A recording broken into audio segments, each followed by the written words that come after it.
Hello नमस्कार दोस्तों, आप सभी का हमारे इस चैनल पे स्वागत है।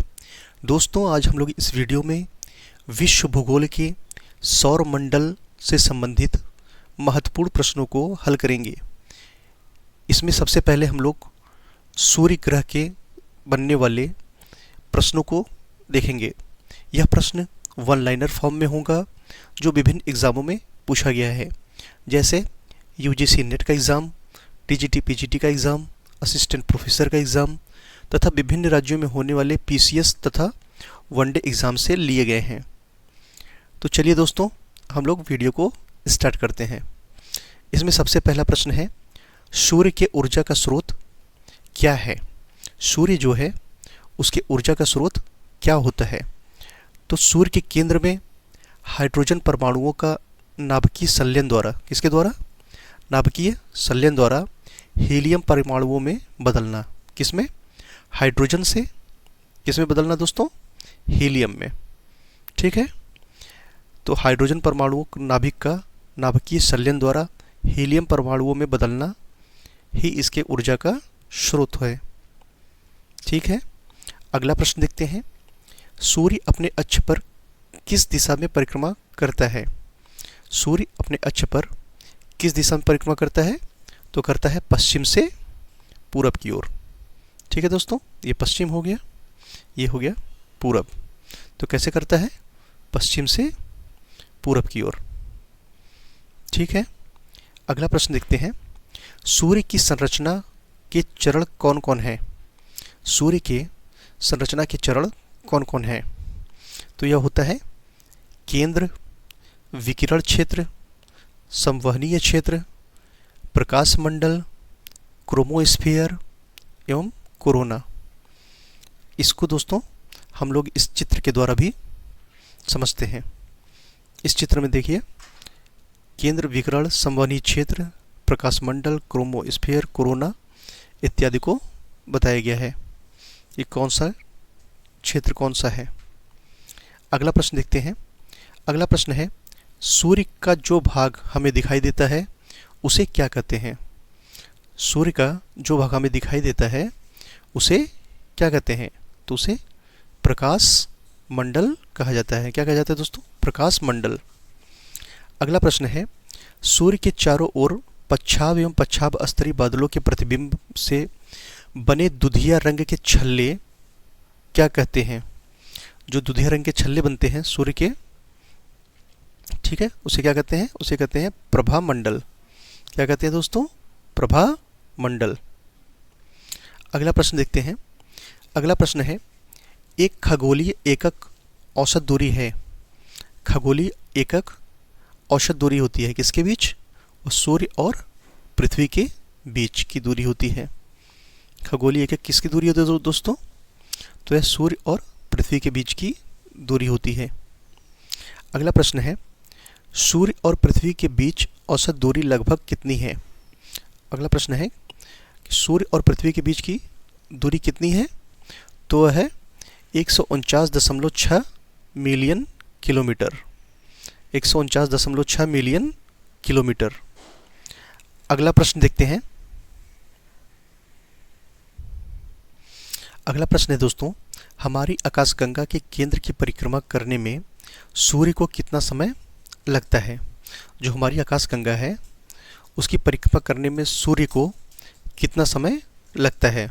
तो लगता है 25 करोड़ वर्ष। कितना समय? 25 करोड़ वर्ष का समय लगता है। अगला प्रश्न है, सूर्य का आकार पृथ्वी से लगभग कितने गुना बड़ा है? जो सूर्य का आकार है वह पृथ्वी से कितने गुना बड़ा है? तो 109 गुना बड़ा है। 109 गुना बड़ा है। ठीक है, अगला प्रश्न है, प्रकाश मंडल का बाहरी भाग जो केवल सूर्य ग्रहण के समय दिखाई पड़ता है उसे क्या कहते हैं? तो उसे कहते हैं कोरोना या किरीट। अगला प्रश्न है दोस्तों, हीरक वलय एक सदृश्य है जिसे देखा जा सकता है। हीरक वलय एक दृश्य है जिसे देखा जा सकता है केवल पूर्णतया पदचिन्हों के परिधीय क्षेत्र पर। केवल पूर्णतया पद चिन्हों के परिधीय क्षेत्र पर। ठीक है, अगला प्रश्न देखते हैं दोस्तों, सूर्य ग्रहण कब होता है? सूर्य ग्रहण कब होता है? तो यह होता है न्यू मून के दिन। न्यू मून अथवा जिसको क्या कहते हैं, इसको अमावस्या या प्रतिपदा भी कहते हैं। तो सूर्य ग्रहण कब होता है दोस्तों? न्यू मून डे के दिन, अर्थात अमावस्या के दिन सूर्य ग्रहण होता है। अगला प्रश्न है, सूर्य का प्रभामंडल, जिसे हैलो भी कहते हैं, प्रकाश के अपवर्तन से उत्पन्न होता है। सूर्य का प्रभामंडल प्रकाश के अपवर्तन से उत्पन्न होता है।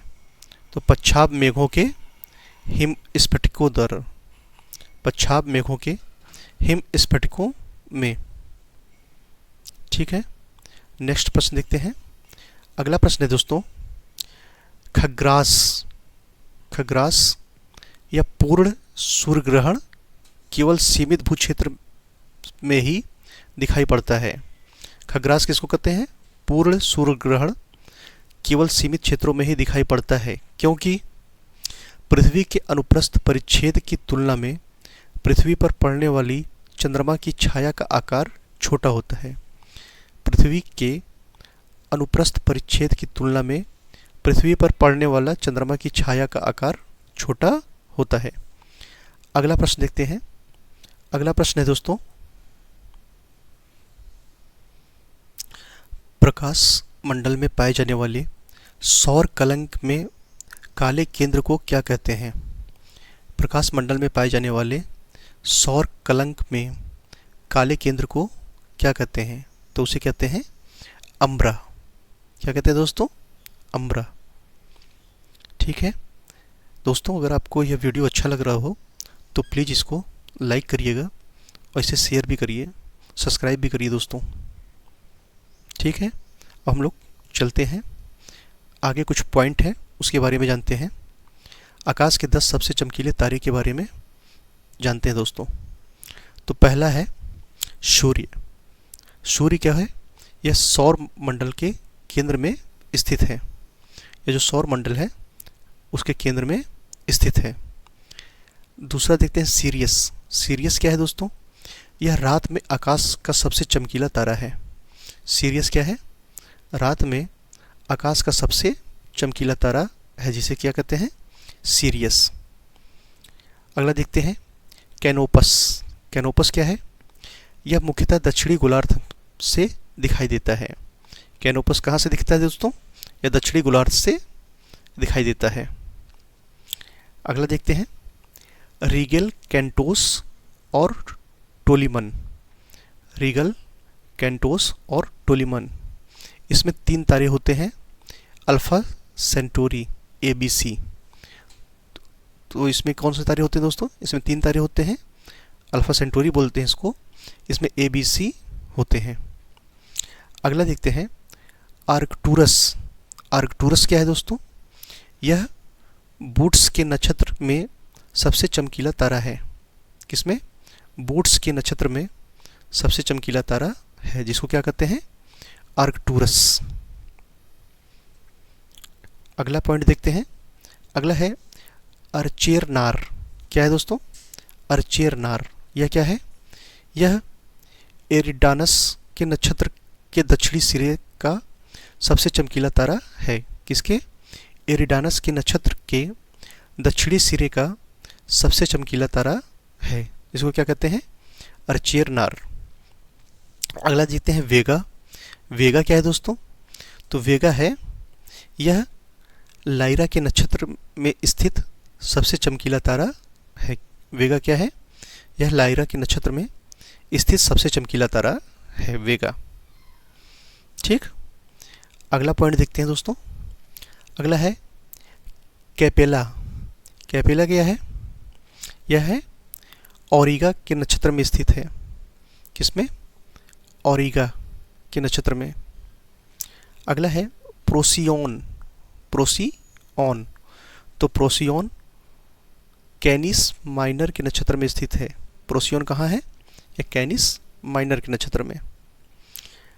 अगला पॉइंट है रीगेल। रीगल क्या है दोस्तों? यह ओरियन के नक्षत्र में है।